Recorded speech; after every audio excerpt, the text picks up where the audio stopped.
अनुभव करो उस अपमान का, अनुभव करो उस वस्त्र हरण से हुए अपमान का जो आप सभी ने किया।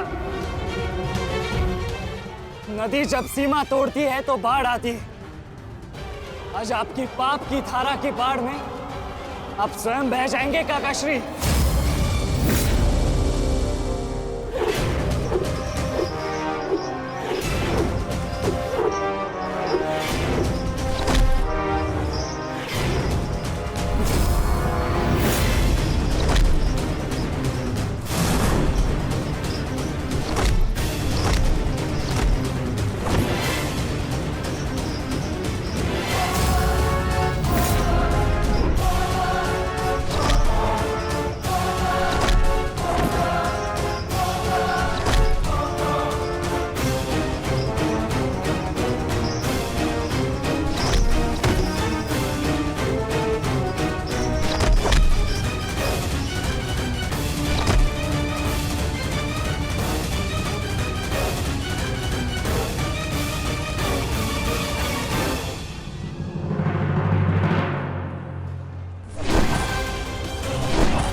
आप अपनी शक्ति व्यर्थ कर रहे हैं आचार्य।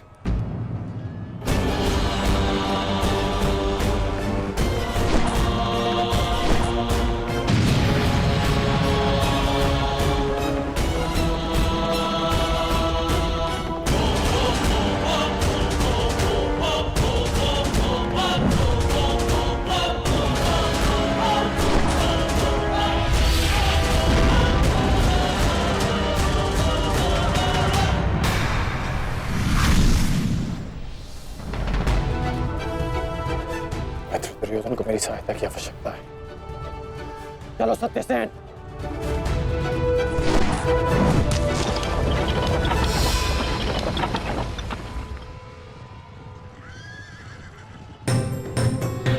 कहां चले अंगराज? मैं जानता हूं कि तुम्हारे मित्र पे आए संकट का संदेश तुम्हें मिल चुका है, परंतु मैं तुम्हें जाने नहीं दे सकता। तुम कदाचित मुझे रोक सकते थे अर्जुन, परंतु तुमने एक भूल कर दी। तुम अपने रथ पर नहीं हो अर्जुन। हाँ, वासुदेव तुम्हारे सारथी हैं, परंतु महाबली हनुमान का आशीर्वाद तुम्हारे रथ पर नहीं।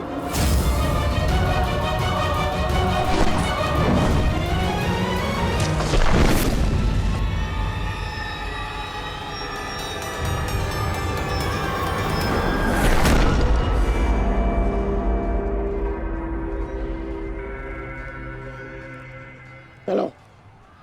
मैं अभी भी पराजित नहीं हुआ हूं कर्ण। तुम इस प्रकार द्रोण छोड़कर नहीं जा सकते।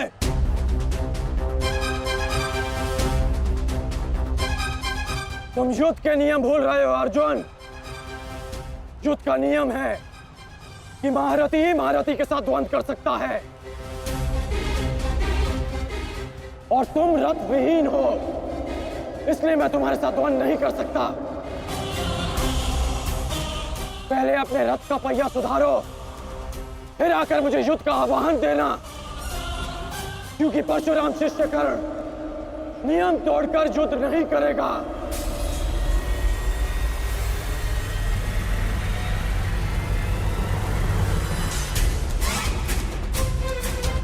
चलो सत्यसेन।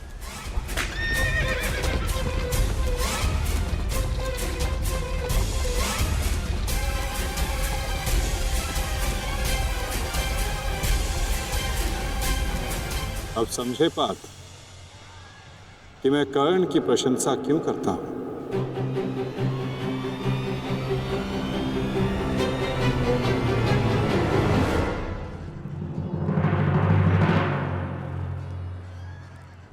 मानता हूं कि आपका वध करना काकाश्री की प्रतिज्ञा थी। उनकी प्रतिज्ञा को भंग करने का दंड मैं सह लूंगा,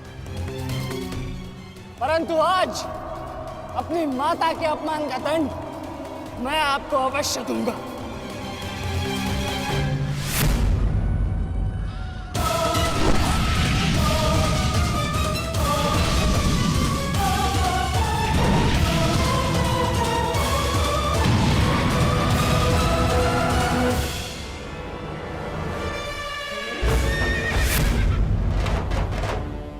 किसी की प्रतिज्ञा टूटे पर मेरी प्रतिज्ञा नहीं टूटेगी अभिमन्यु।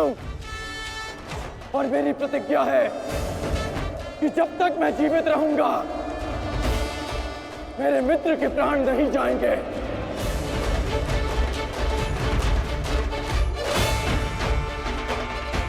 यदि जीवित रहना चाहते हो तो पीछे हट जाओ अभिमन्यु। आप भूल रहे हैं अंगराज कि मैं किसका पुत्र हूं। पीछे हटने के बारे में सोच भी नहीं सकता। तो प्रहार सहने के लिए तत्पर रहो।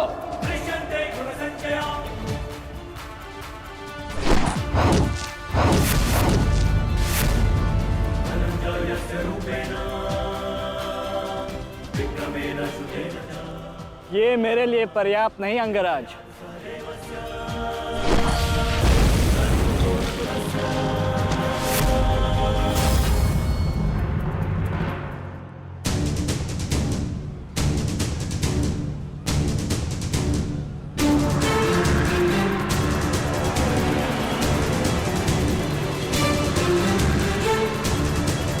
ना मेरे पास बाणों की कमी है और ना प्रहारों की।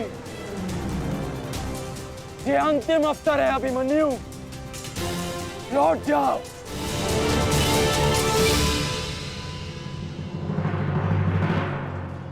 तो मेरे तुनीर में भी उत्तर प्रस्तुत है अंगराज।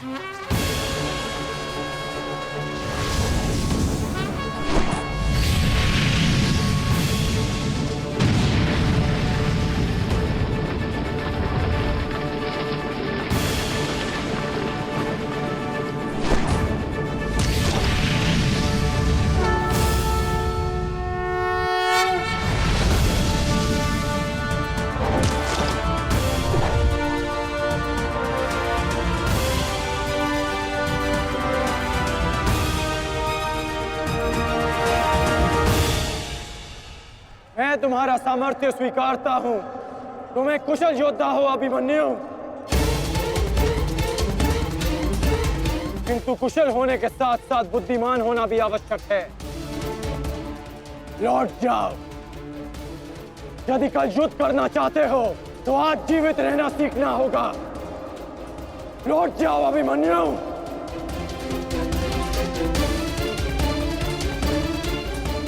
एक योद्धा के लिए आज या कल नहीं होता अंगराज। उसके लिए केवल वो ही पल होता है जिसमें वो मृत्यु के सामने खड़ा होता है। एक वीर योद्धा से सुना था मैं, हे मृत्यु, तैयार यदि तू आने को, प्रसन्न मुखा। द्वार खुला है, तेरा स्वागत, प्रसन्न मुखा।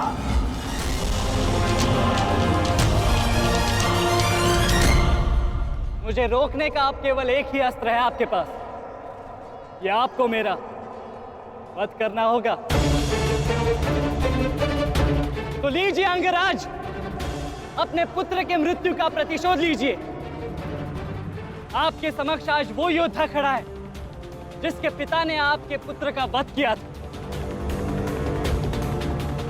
प्रतिकार कीजिए अंगराज, रुके क्यों है? क्योंकि जो पीड़ा मैंने सही, मैं नहीं चाहता कि वो पीड़ा मेरा शत्रु भी सहे। कृष्ण ने अपना विकल्प स्वयं चुना था। वो रणभूमि छोड़कर जा सकता था, परंतु उसने मृत्यु चुनी। गर्व है मुझे तुम जैसे युवा योद्धाओं पर, जो अपना कर्तव्य पूर्ण करने के लिए सदैव तत्पर रहते हैं।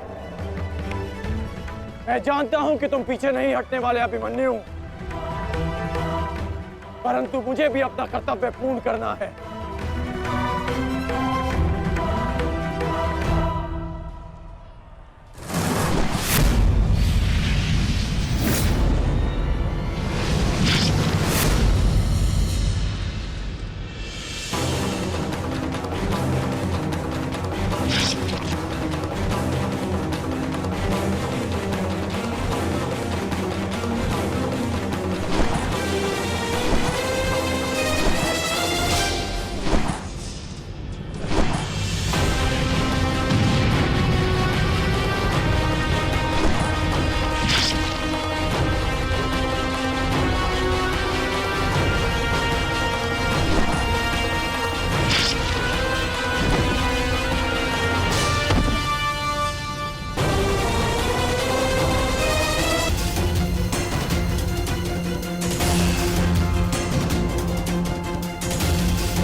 तुम्हें देखकर मुझे अपना बचपन स्मरण हो रहा है। अभी तुम्हारा जीवन आरंभ हुआ है वत्स। इसे इस प्रकार व्यर्थ मत करो। मैं आशा करता हूं कि अगली बार जब हम दोनों मिले तो दो शत्रुओं के भांति नहीं, दो वीरों के भांति एक दूसरे के गले में। अभी तुम्हारा जीवन शेष है। जाओ वत्स।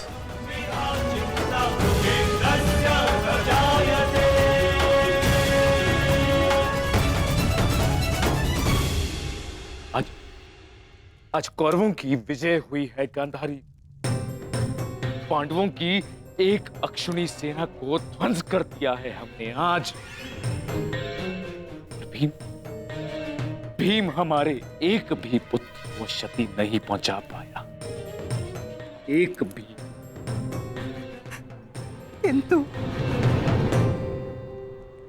किंतु दुर्योधन का क्या महाराज?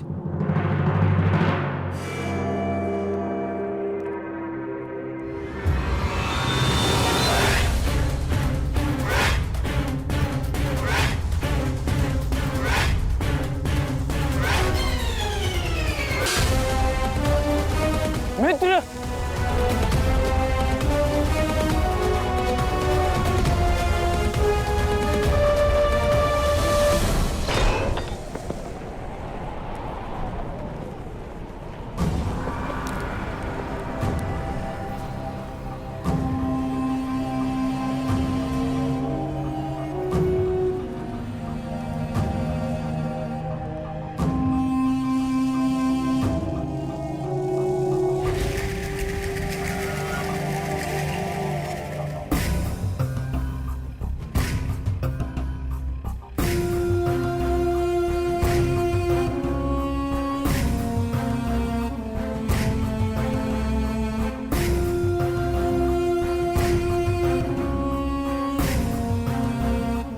आज मैं आपको उस अपमान का अनुभव कराऊंगा। आपकी पूरी सेना और महारथियों के समक्ष आपका वस्त्र हरण करूंगा।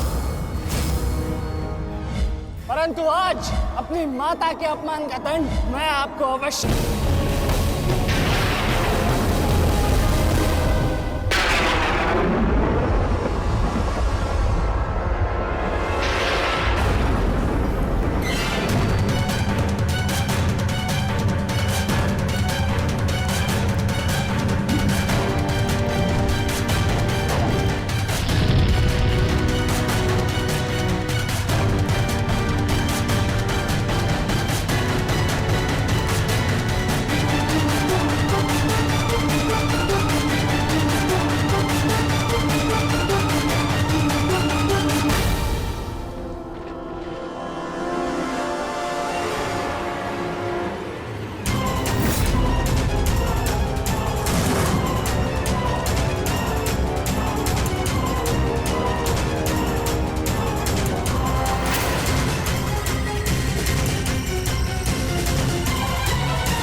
रुकिए ज्येष्ठ, ऐसा मत कीजिए।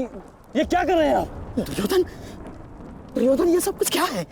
आज के इस युद्ध में हमें विजय मिली है, फिर ये सब कुछ क्यों कर रहे हो तुम? ऐसी विजय जो अपमान की थाली में सजा कर मिले, ऐसी विजय से श्रेयस्कर है कि मृत्यु को पालूं। नहीं। मेरे जीवन में कभी मेरा इतना अपमान नहीं हुआ है। अब इस जीवन का और कोई मूल्य नहीं। मैंने ये युद्ध संपत्ति के लिए नहीं, अपने हट, अपने सम्मान के लिए बुलाई थी। अब जब सम्मान ही नहीं रहा तो इस विजय का मैं क्या करूंगा? मेरी सेना के सामने विश्व के महानतम योद्धाओं के रहते वो 16 वर्ष का बालक मेरे वस्त्र हरण कर गया और चेतावनी देकर गया है कि युद्ध में जब भी मिलेगा पुनः यही दोहराएगा। अब ये वस्त्र हरित दुर्योधन सम्राट बन भी गया, कैसे अपनी सेना से, अपनी प्रजा से आंख मिला पाऊंगा मैं? इस लज्जा के साथ मैं अब जीवित नहीं रह सकता। नहीं दुर्योधन, देखो अपने क्रोध पर काबू पाओ। देखो विजय हमारे निकट है दुर्योधन, मानो मेरी बात। छोड़िए मुझे मामाश्री, छोड़िए मुझे, अन्यथा इस अग्नि में मैं अपने आप से पहले आपकी आहुति दे दूंगा। छोड़िए मुझे। नहीं, छोड़िए, छोड़िए मुझे।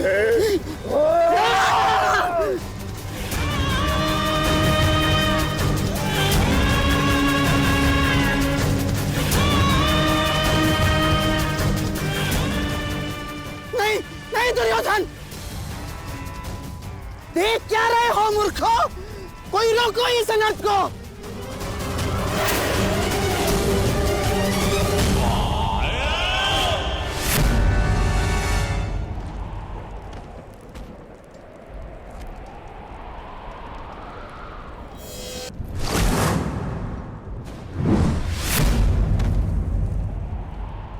ठहर जाओ मित्र। नहीं, अब नहीं।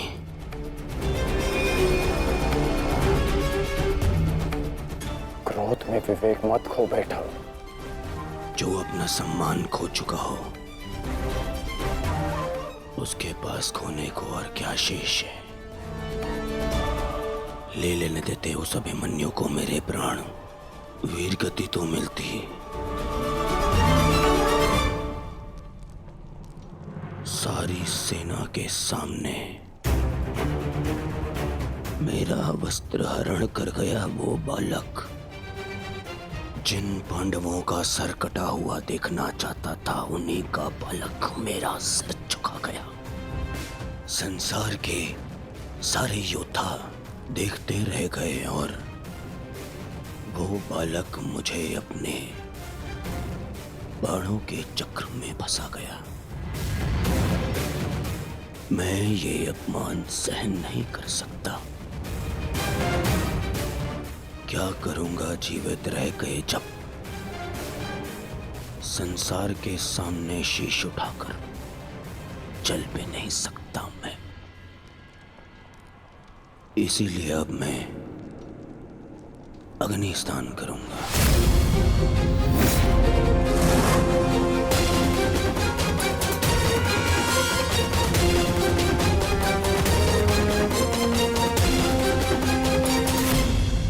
जो अग्नि यहाँ जल रही है उससे कहीं अधिक अग्नि तुम्हारे पिता के हृदय में जल रही है। क्या तुम अपने 5 भाइयों का बलिदान व्यर्थ जाने दोगे? क्या अपने पिता को दिया वचन भुला दोगे तुम?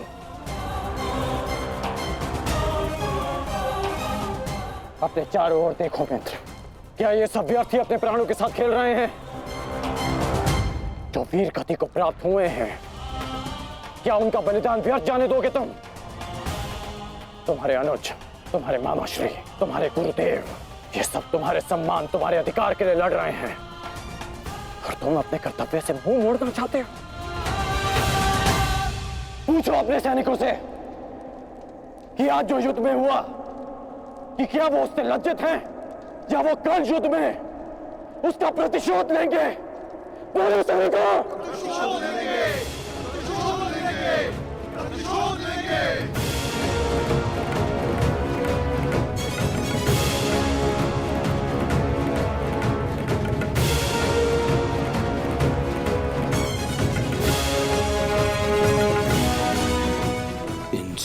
का सम्मान मेरे मन में लगी अग्नि को बुझा नहीं सकता मित्र। मैं तुम्हारे लिए सदैव प्रस्तुत हूं मित्र। आदेश दो मुझे, आदेश दो कि क्या चाहिए तुम्हें। तुम्हारी पीड़ा को शांत करने की औषधि क्या है मित्र, बताओ मुझे। मुझे अपने इस अपमान का प्रतिशोध चाहिए। जिसने मेरा मान हरण किया उसके प्राण हरण करने हैं मुझे। मुझे अभिमन्यु चाहिए।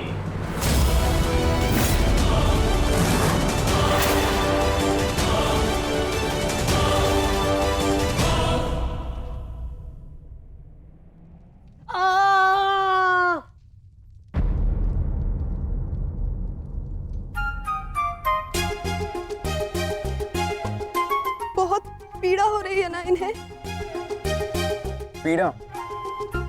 अभी तक मैंने इसके घाव को छुआ भी नहीं है। अभिमन्यु तुम्हें सताने के लिए उपक्रम कर रहा है उत्तरा। बहुत बुरे हैं आप। और तुम बहुत डरपोक। एक योद्धा की पत्नी के मन में इतना भय शोभा नहीं देता उत्तरा। ये घाव हमारे लिए आभूषण होता है।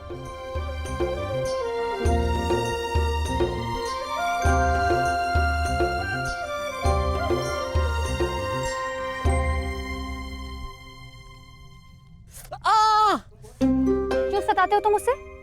अब क्या करूं माता, वो तो आजकल हर बात पर क्रोधित हो जाती है। और अब आप भी मुझे डांट रही हो। तुम्हें अधिक चोट तो नहीं आई ना पुत्र? नहीं पिताश्री, बल्कि बहुत कुछ सीखने को मिला।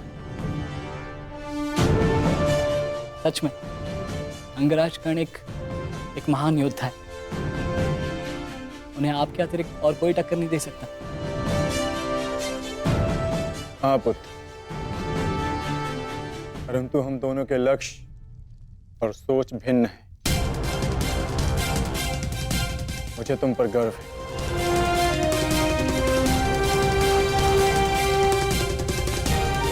गर्व तो होना ही चाहिए। आज अभिमन्यु ने दुर्योधन को उचित उत्तर दिया।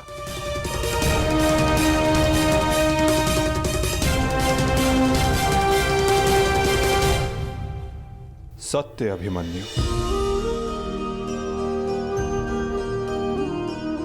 आज तुमने जो युद्ध भूमि में किया वो अद्भुत था। और मुझे विश्वास है कि कल का दिन इतिहास में तुम्हारा नाम सदैव के लिए अमर कर देगा अभिमन्यु।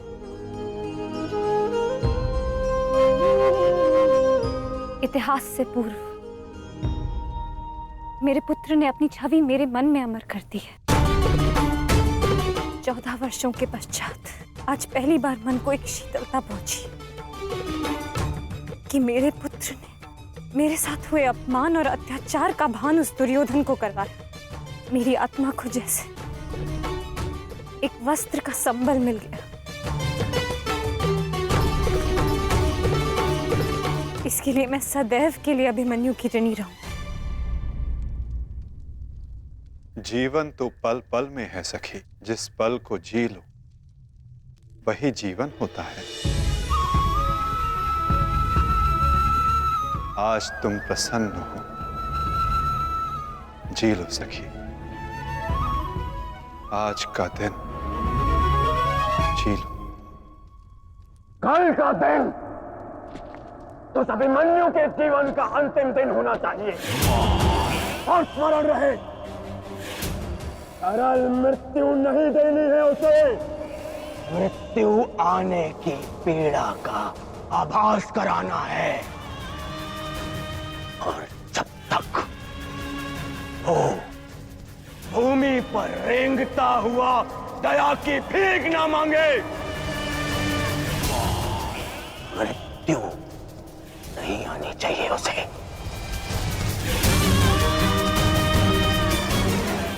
वो मृत्यु मांगेगा और मैं हर पल उसे मृत्यु और जीवन के बीच में झुलाऊंगा मैं उसे। असंभव युवराज, जब तक युद्ध भूमि में पांडव उपस्थित हैं तब तक अभिमन्यु तक पहुंचना असंभव होगा। वैसे भी उन्हें ज्ञात होगा कि आज आपके साथ जो हुआ उसका प्रतिशोध आप अवश्य लेंगे। इसी कारण अभिमन्यु तक पहुंचना इतना सरल नहीं होगा।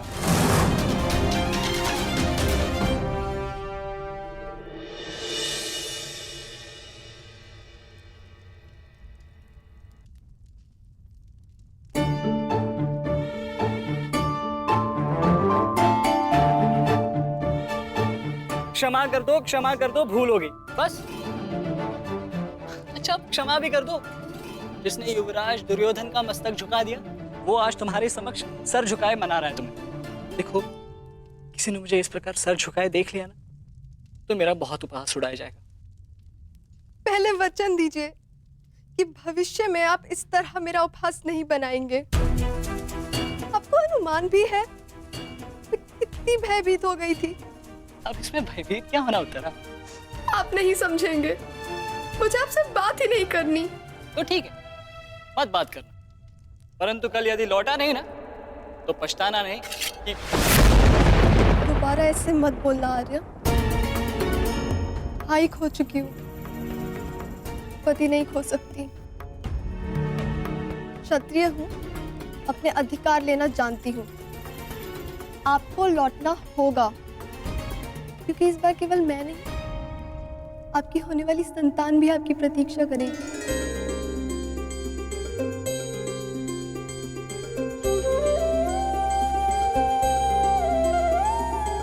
सत्य उत्तरा?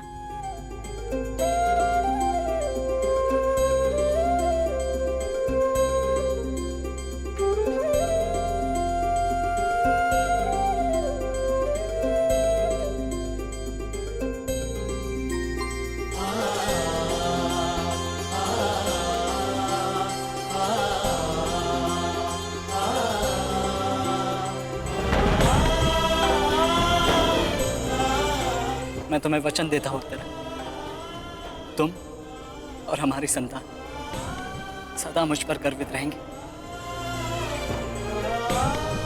जानती हूँ आपकी संतान बहुत भाग्यशाली है। उसे अपने पिता की शौर्य गाथा सुनने को मिलेगी। गाथाएं विजय के साथ होती है उत्तरा, और विजय अभी शेष है। युद्ध शेष रहे या न रहे, उस अभिमन्यु के प्राण शेष नहीं रहने चाहिए आचार्य। आप सेनापति तीरगत के वीर नरेश शर्मा, मध्य नरेश सैन्य, अश्वत्थाम अंगराज, इतने वीरों के होते हुए भी क्या एक बालक को बंदी बनाया नहीं जा सकता? तुम्हारे प्रतिशोध के लिए केवल कुशल योद्धाओं की नहीं बल्कि एक उत्तम योजना की आवश्यकता है मेरे होने वाले सम्राट। हमारी सफलता एक उत्तम योजना में छिपी है।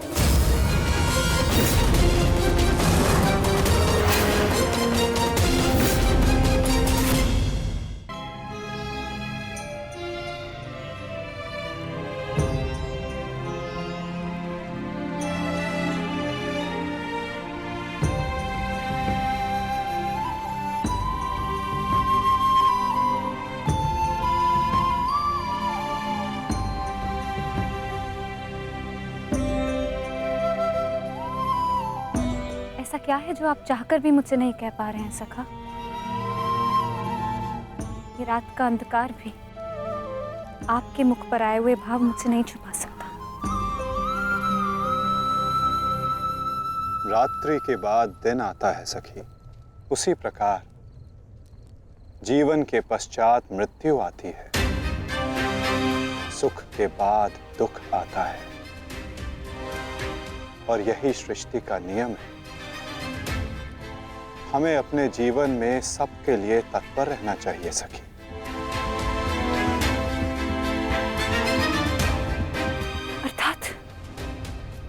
अर्थात जो मेरा भय है, क्या वो सच होने वाला है माधव?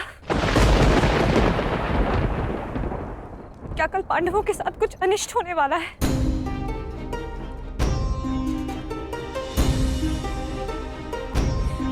आप तो सब जानते हैं ना सखा। बताइए मुझे, बताइए मुझे।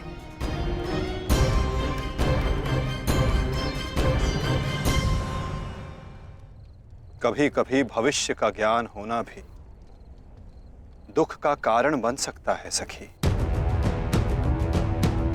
यदि समय के अनुसार मनुष्य को सत्य का ज्ञान हो तो वो स्वयं को संभाल सकता है। और आज तुम्हारी प्रसन्नता का दिन है सखी। आज तुम्हारे पुत्र ने तुम्हारे अपमान का प्रतिकार किया है। जाओ सखी, जाकर सो जाओ। चूंकि जीवन की हर रात्रि सदैव सोने के लिए नहीं होती।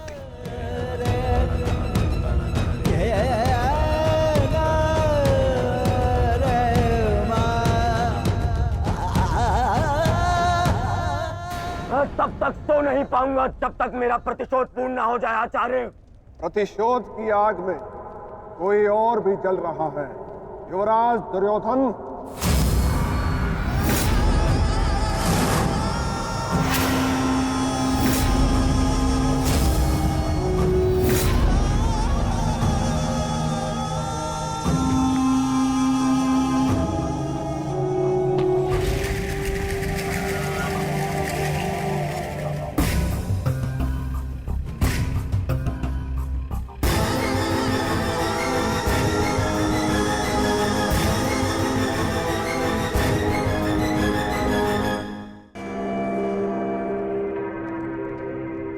माता श्री सिंधु नरेश जयद्रथ।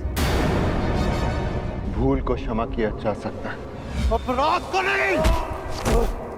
इस सम्मान के पश्चात विचलित बचा तो ऐसा भयंकर प्रतिशोध होगा कि तुम पांचों की आत्मा कांप उठेगी। प्रतिशोध लूंगा। कल तुम्हारे साथ साथ मेरा प्रतिशोध भी पूर्ण होगा और मैं सम्मान सहित तुम्हारी बहन दुशला को अपना मुख दिखा सकूंगा।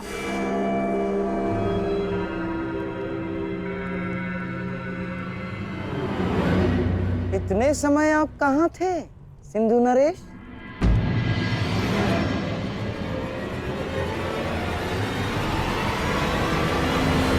अपने अपमान के प्रतिशोध का प्रबंध कर रहा था।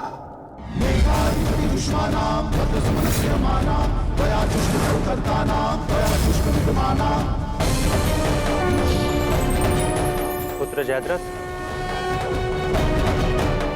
मैं तुम्हारी तपस्या से प्रसन्न हूं। मांगो, क्या वर मांगते हो? महादेव, मुझे अपने प्रतिशोध का अवसर चाहिए। शपथ ली है मैंने, जब तक पांडवों के अपमान का प्रतिशोध नहीं लूंगा तब तक मुकुट धारण नहीं करूंगा। और वो दिन कल आएगा, कल आएगा वो दिन जब मैं पांडवों को ऐसी पीड़ा दूंगा कि वो जीवन भर नहीं भुला सकेंगे। महादेव का आशीर्वाद है मेरे साथ और मैं तुम्हारे साथ युवराज। तुम्हारी योजना और मेरा प्रतिशोध दोनों कल सफल होंगे।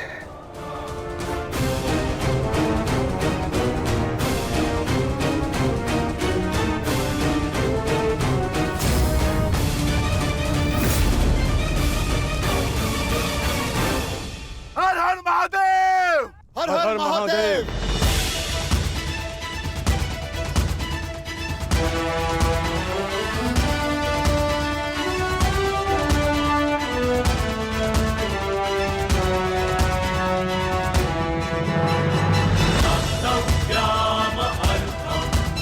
सर्वोत्तम बनो पुत्र। संसार के सभी योद्धाओं में तुम्हें सबसे अधिक कीर्ति प्राप्त हो।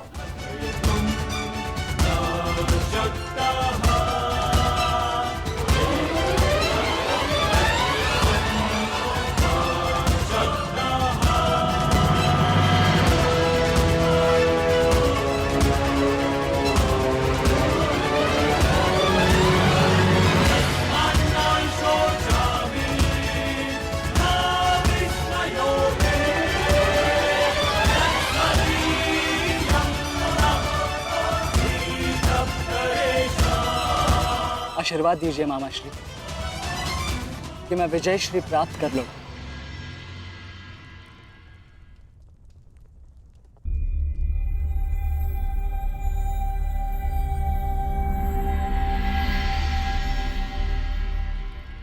विजय तो कायरों को भी प्राप्त होती है पुत्र, परंतु कीर्ति और यश केवल शूर वीरों का मुकुट बनती है। मेरा आशीर्वाद तुम्हारे साथ है पुत्र। तुम युद्ध क्षेत्र में वो कीर्ति प्राप्त करो जो तुम्हें अमर बना दे।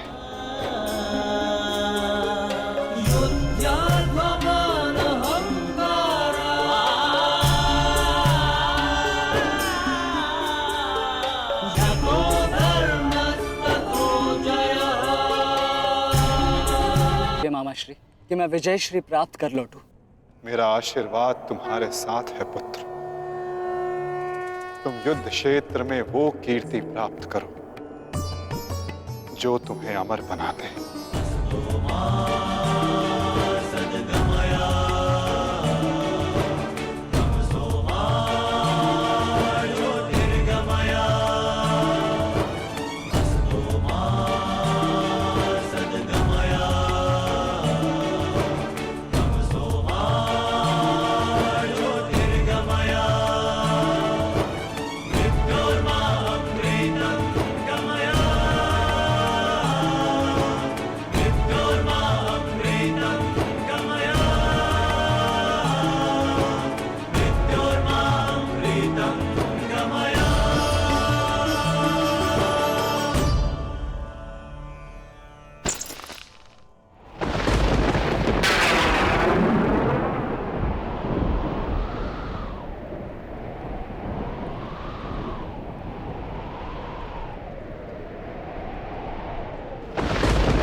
क्या हुआ अंगराज?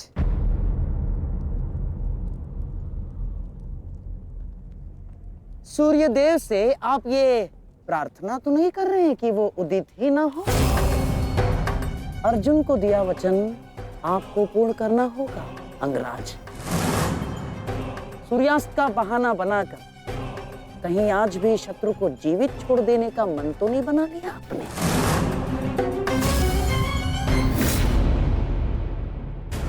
कभी कभी मौन रहने से प्राण बच जाते हैं। अब एक और शब्द अपने मुख से निकाला तो युद्ध आरंभ होने से पूर्व ही शत्रु से पहले मैं अपने पक्ष के किसी योद्धा का वध कर दूंगा। अंगराज, अंगराज आप क्रोधित क्यों हो रहे हैं? मेरे कहने का तात्पर्य केवल यह है कि आपके पुत्र वृषसेन की मृत्यु तो स्मरण है ना आपको? वृषसेन के हत्यारे अर्जुन का पुत्र ही आज आपका लक्ष्य होना चाहिए। बस मैं यही कहना चाह रहा था। कर्ण को स्मरण है मामा श्री।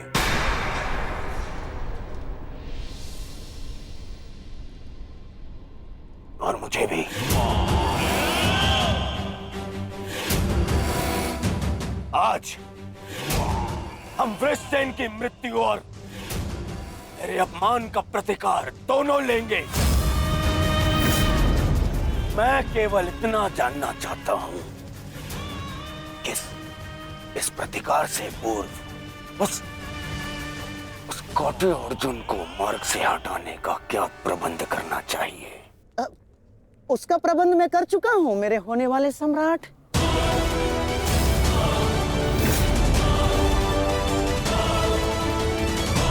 महाराज, त्रिगत नरेश सुशर्मा अवसर का लाभ उठाने के लिए एक विशाल सेना के साथ विराट पर आक्रमण करने जा रहे हैं। विराट नगर को सहायता की आवश्यकता है, शीघ्र कुछ कीजिए। मुझे शीघ्र ही विराट प्रस्थान करना होगा। किंतु महाराज, इतने कम समय में आपका विराट पहुंचना असंभव है। केवल वासुदेव में ही वो क्षमता है जो वायु गति से रथ चलाकर अर्जुन के साथ वहां पहुंचे। हमें आपकी सेना की आवश्यकता है और अर्जुन अकेला ही उन सब के लिए पर्याप्त है। किंतु अर्जुन की अधिक आवश्यकता यह रणभूमि में है। परंतु महाराज, आप वहां बहुत से परिवार, स्त्री और बालक संकट में। एक समय था जब विराट राज ने हमें अज्ञातवास में शरण दी थी। आज वो समय आ गया है कि हम उसका ऋण चुका सकें।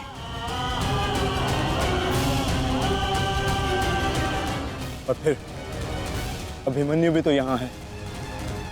मुझे इस पे पूर्ण विश्वास है। और मैं आपको विश्वास दिलाता हूँ पिताश्री कि युद्ध भूमि में आपकी कमी शत्रु को अनुभव नहीं होगी। जब आप सुशर्मा का नाश करेंगे तो आपके पुत्र की शौर्य की कीर्ति आपका स्वागत करेगी। चलिए माता, विराट की ओर प्रस्थान करें। जैसी रथी की इच्छा और जैसी महारथी की आकांक्षा।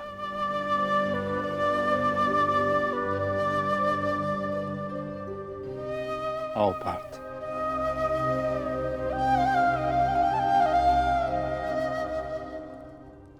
बधाई हो मेरे होने वाले सम्राट।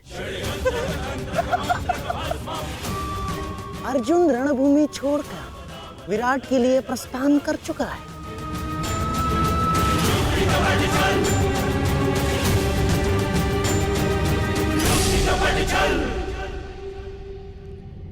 आचार्य द्रोण, समय आ चुका है।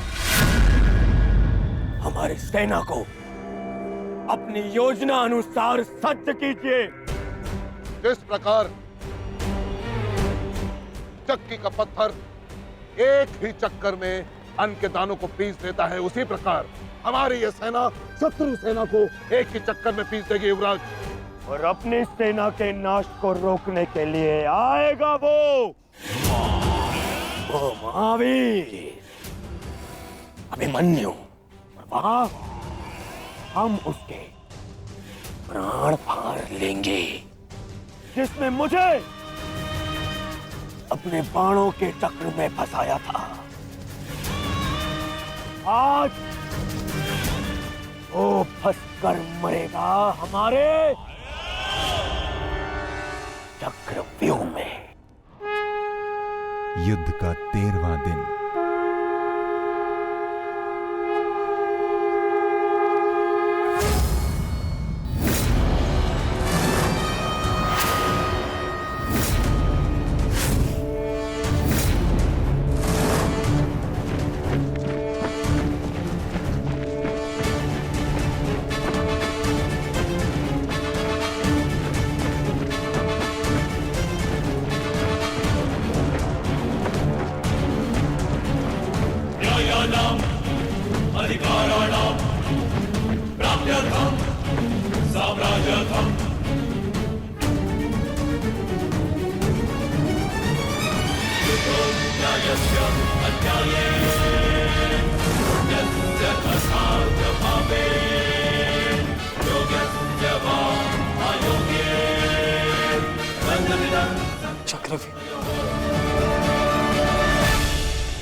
युधिष्ठिर, मैं कौरव सेनापति द्रोण चेतावनी देता हूं तुम्हें कि यदि तुम विजय प्राप्त करना चाहते हो तो इस व्यूह के भीतर आओ,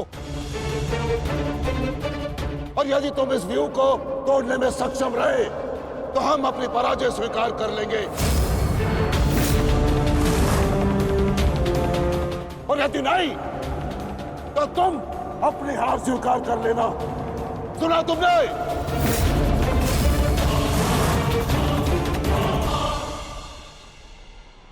आचार्य द्रोण, हम अवश्य ही इस चक्रव्यूह को ध्वंस कर देंगे।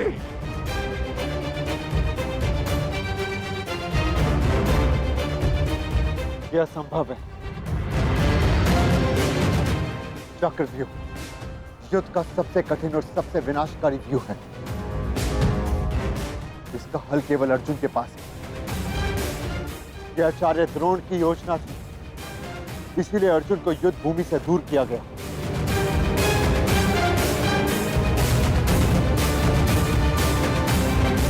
कोई तो मार्ग होगा। मार्ग है।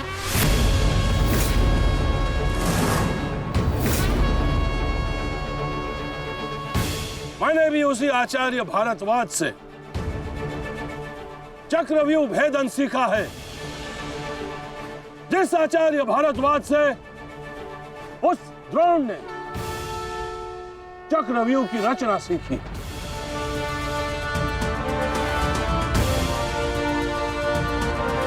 इस चक्रव्यूह का भेदन मैं करूंगा।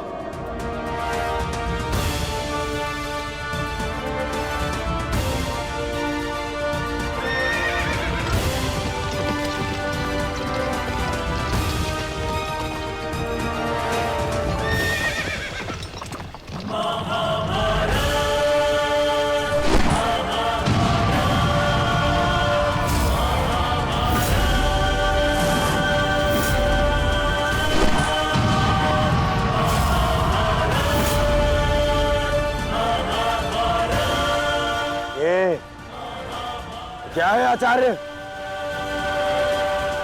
पांचाल नरेश द्रुपद तो इस व्यूह को तिनके की तरह तोड़ते हुए आगे बढ़ रहे हैं।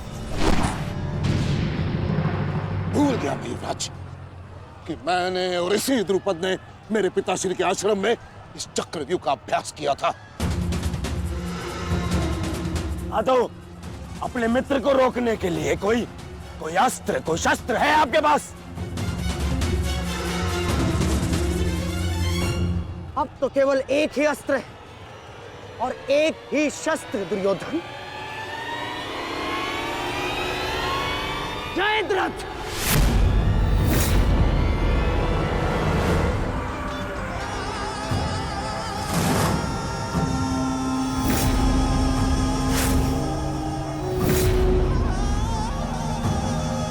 जयद्रथ,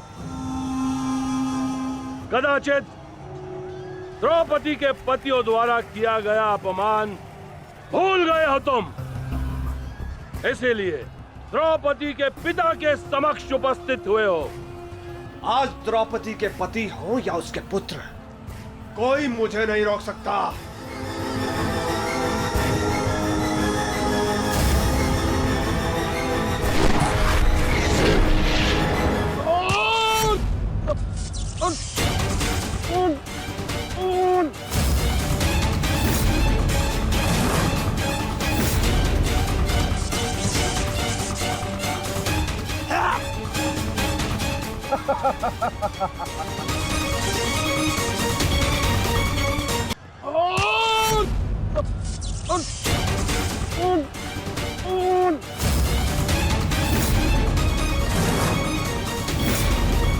आगे बढ़ो पांडवों, अन्यथा अपनी सेना का विनाश देखो।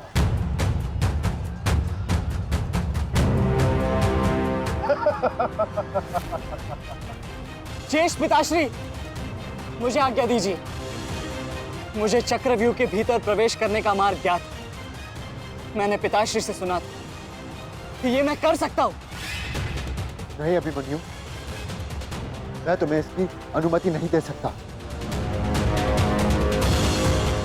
धर्मराज ठीक कह रहे हैं। आचार्य ने कुछ सोच समझकर ही इस व्यूह की रचना की है। अब इसे शक्ति का सम्मिलित प्रहार ही तोड़ सकता है। मैं और भीम मिलकर प्रहार करेंगे।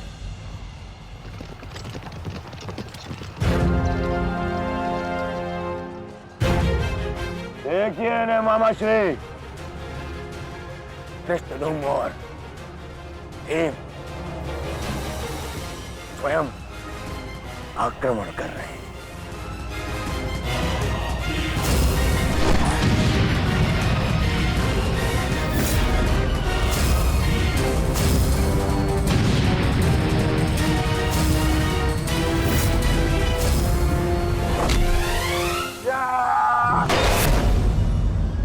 आज इनके हरेक प्रहार का उत्तर है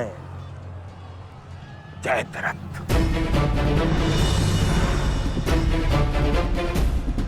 चक्रव्यूह में प्रवेश करने से पूर्व मुझसे नहीं मिलोगे मित्र?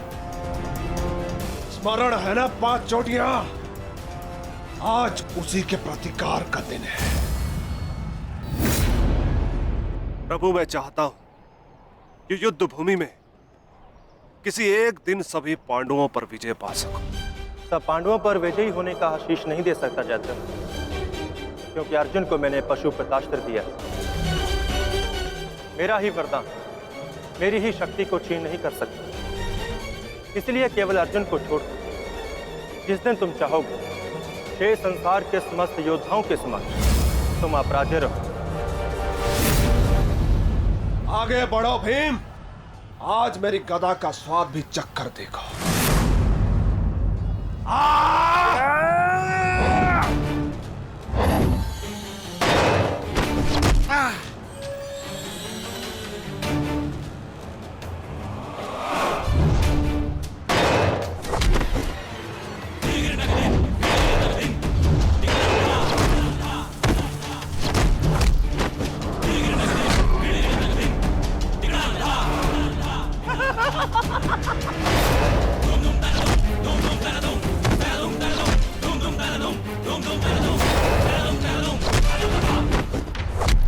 मारो से।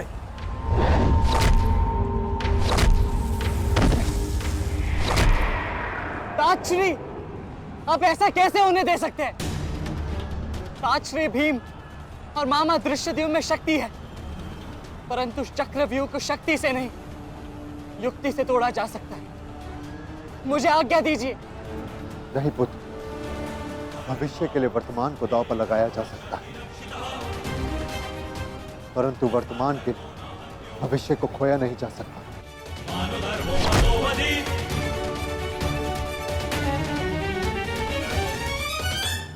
ताजश्री भीम और मामा दृश्यद्युम्न में शक्ति है, परंतु चक्रव्यूह को शक्ति से नहीं, युक्ति से तोड़ा जा सकता है।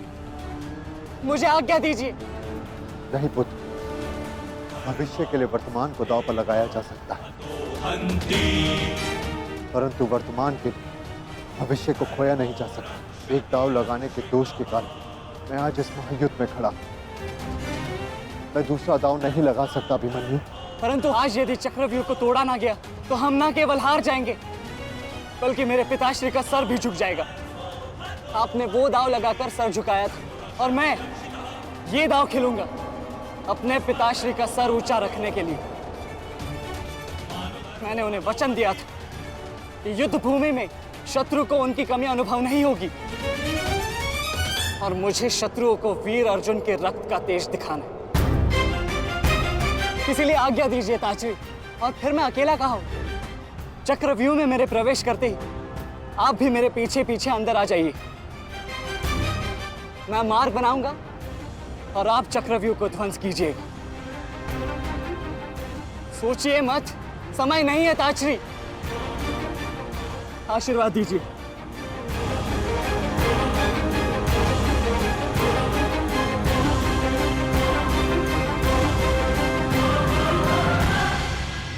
ठीक है पुत्र, किंतु सतर्क रहना, हम तुम्हारे पीछे ही रहेंगे। आगे बढ़ो।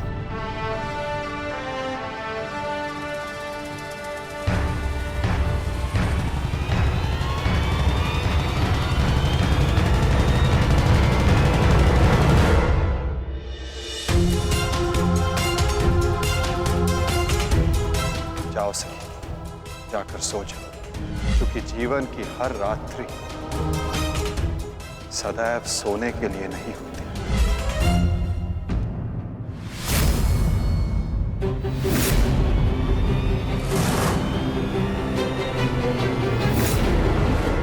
मेरी सुरक्षा के लिए माता यज्ञसेनी का आशीर्वाद है मेरे साथ, और जब तक ये मेरे साथ है मुझे कुछ नहीं हो सकता।